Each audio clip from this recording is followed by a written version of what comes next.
हाँ, मैं जन्म से ब्राह्मण हूँ। क्यों आप मेरे भगवान का नाम लेके, मेरी दुर्गा माँ का नाम लेकर आप सड़कों पे निकल जाते हो और आप गंदी गंदी गालियाँ देते हो और गंदे गंदे गाने चलाते हो। मुसलमानों को गालियाँ देते हैं, उनके छतों पे जाकर भगवा फहराते हैं और वहाँ पर प्रशासन चुपचाप देखता है। जो आप ही के धर्म के दलित्स हैं, जो हिंदू धर्म के दलित्स हैं, आप उनको अपने मंदिरों में नहीं घुसने देते, आप उनको घोड़ी पर नहीं चढ़ने देते, आप उनके बच्चे को उसके हाथ काट देते हैं अगर वो आपके यहाँ से पानी पी लेता है तो। मटके को हाथ लगा देते, मटके को हाथ लगा देता है तो आप उनको मूछें नहीं रखने देते, आप उनको साथ में पढ़ने नहीं देते, आप उनके साथ जो जिस तरह का व्यवहार करते हो। तो मैं ये समझती हूँ, क्या इसी को धर्म कहते हैं?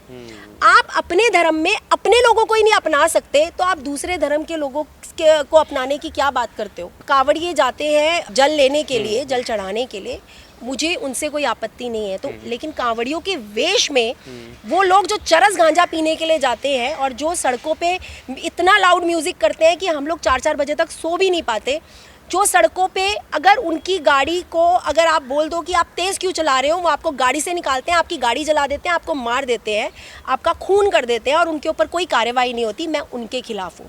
क्या हमारे देश में सिर्फ और सिर्फ धर्म के नाम का ये जो नंगा नाच चल रहा है, क्या सिर्फ यही होता रहेगा? जो अपने बच्चे की बेरोजगारी एक्सेप्ट कर रहे हैं लेकिन उसके बावजूद जाकर अगर वो मोदी गवर्नमेंट को वोट देते हैं, वो बीजेपी गवर्नमेंट को वोट देते हैं, तो लानत है उनके ऊपर। तुम डिजर्व ही बीजेपी गवर्नमेंट को करते हो, तुम मोदी को ही डिजर्व करते हो, तुम योगी जैसे लोगों को ही डिजर्व करते हो।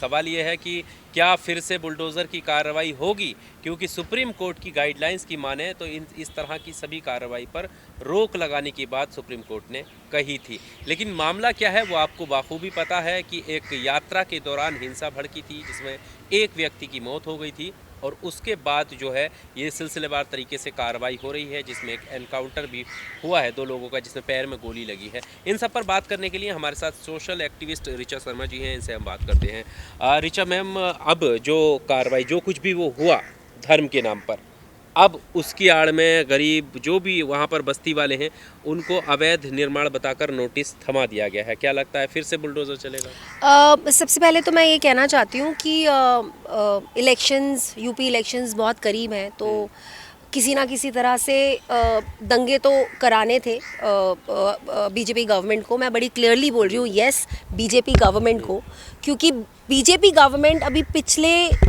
जितने सालों से वो पावर में आई है, हम सिर्फ यही देखते आ रहे हैं कि उन्होंने अगर वोट मांगी है तो वो सिर्फ और सिर्फ धर्म के नाम पर वोट मांगी है। और पहली चीज़ जो ये इस तरह के जुलूस है या जो इस तरह की ये पागलपन है, मैं इसके शुरू से विरोध में हूँ, वो चाहे किसी भी धर्म का हो। मुझे ऐसा लगता है कि आपको पीसफुल कोई भी यात्रा निकालनी है, आप प्रशासन से उसकी इजाज़त लेके पीसफुल यात्रा निकालिए, आप जो भी आपको करना है आप करिए।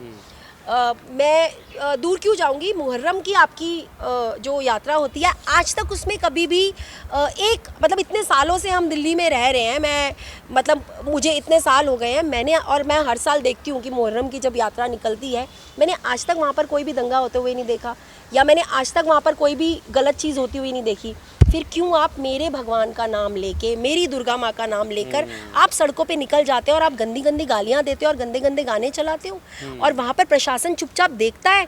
दूसरी चीज़, मैं खिलाफ हूँ, मुझे जो कांवड़िए जाते हैं जल लेने के लिए, जल चढ़ाने के लिए, मुझे उनसे कोई आपत्ति नहीं है तो, लेकिन कांवड़ियों के वेश में वो लोग जो चरस गांजा पीने के लिए जाते हैं और जो सड़कों पे इतना लाउड म्यूजिक करते हैं कि हम लोग 4-4 बजे तक सो भी नहीं पाते, जो सड़कों पे अगर उनकी गाड़ी को अगर आप बोल दो कि आप तेज़ क्यों चला रहे हो, वो आपको गाड़ी से निकालते हैं, आपकी गाड़ी जला देते हैं, आपको मार देते हैं, आपका खून कर देते हैं और उनके ऊपर कोई कार्रवाई नहीं होती। मैं उनके खिलाफ हूँ। मुझे, मेरे लिए, मैं भी राम भक्त हूँ, मैं भी सुबह शाम पूजा करती हूँ अपने घर में, लेकिन हमें बचपन से सिर्फ एक ही चीज़ सिखाई गई है कि इंसानियत सर्वोपरि है, इंसानियत से बड़ा कोई धर्म नहीं है। ये आपकी चॉइस है। तो वो भगवान राम को मानने वाले नहीं है? मैं उस 110% आपको बोल रही हूँ कि वो किसी भी भगवान, वो राक्षस प्रवृत्ति के लोग हैं जो सड़कों पर किसी की आस्था को चोट पहुंचाकर अपनी आस्था को वहाँ पर बिठाते हैं। वो लोग राक्षस प्रवृत्ति के हैं, वो राक्षस हैं। वो ना तो आप भगवान को मानने की बात करें, मैं बोल रही हूँ वो इंसान ही नहीं है। कुछ जानते हैं राम के बारे में? क्या वो जानते हैं दुर्गा माँ के बारे में? वो जानते क्या है? मैं उनसे पूछती हूँ, उन्होंने शास्त्रों को कभी पढ़ा है क्या? उन्होंने हमारी गीता को कभी पढ़ा है क्या? वो जानते हैं कि हमारा धर्म सिर्फ और सिर्फ पीस सिखाता है, प्यार मोहब्बत सिखाता है, लोगों को अपनाना सिखाता पर है। वो कह रहे हैं कि धर्म खतरे में है, हिंदू धर्म जो जय श्री राम बोलेगा वही हिंदुस्तान में रहेगा। भाई 80% लोग हैं, उनको 20% लोगों से क्या खतरा हो सकता है? पहले तो आप मुझे ये बताइए, आपका धर्म कैसे खतरे में हो सकता है? आप कह रहे हो कि आपका धर्म खतरे में है। आप इस देश में जो आप ही के धर्म के दलित्स हैं, जो हिंदू धर्म के दलित्स हैं, आप उनको अपने मंदिरों में नहीं घुसने देते, आप उनको घोड़ी पर नहीं चढ़ने देते, आप उनके बच्चे को उसके हाथ काट देते हैं अगर वो आपके यहाँ से पानी पी लेता है तो, मटके को हाथ लगा देते, मटके को हाथ लगा देता है तो, मूंछ आप उनको हाँ मूछे नहीं रखने देते, आप उनको साथ में पढ़ने नहीं देते, आप उनके साथ जो जिस तरह का व्यवहार करते हो, तो मैं ये समझती हूँ क्या इसी को धर्म कहते हैं? आप अपने धर्म में अपने लोगों को ही नहीं अपना सकते तो आप दूसरे धर्म के लोगों को अपनाने की क्या बात करते हो? तो मुझे मैं इन चीज़ों को, हाँ मैं जन्म से ब्राह्मण हूँ, लेकिन उसके बावजूद हमारे घर में सिर्फ एक ही चीज़ सिखाई गई है कि कोई जात नहीं होती, कोई धर्म नहीं होता।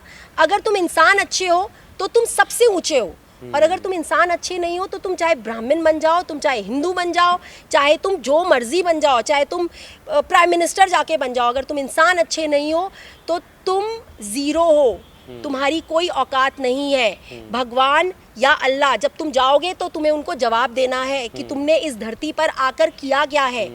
तो मैं इस चीज़ के बिल्कुल अगेंस्ट हूँ, और मैं ऐसा समझती हूँ कि जो भी ये बुलडोज़र वाली कार्यवाही है, अगर सुप्रीम कोर्ट सचमुच इस देश में जिनको हम कहते हैं कि वो सबसे ऊपर है, सर्वोपरि है, और वो सुप्रीम कोर्ट का जो फैसला है उसको सबसे ऊंचा माना जाता है ना, तो फिर अगर आज सुप्रीम कोर्ट के फैसले के अगेंस्ट अगर एक भी घर वहाँ पर उसके ऊपर बुलडोज़र चलता है, तो ये क्वेश्चन मेरा होगा सुप्रीम कोर्ट की जो एग्जिस्टेंस है, मेरा क्वेश्चन होगा उनकी एग्जिस्टेंस पर, मेरा क्वेश्चन होगा उनकी पावर पर, मेरा क्वेश्चन होगा इस चीज़ के ऊपर कि इस देश में क्या जब से बीजेपी गवर्नमेंट आई है, क्या हमारे देश में कानून व्यवस्था ख़त्म हो चुकी है? क्या हमारे देश में कोर्ट्स ख़त्म हो चुके हैं?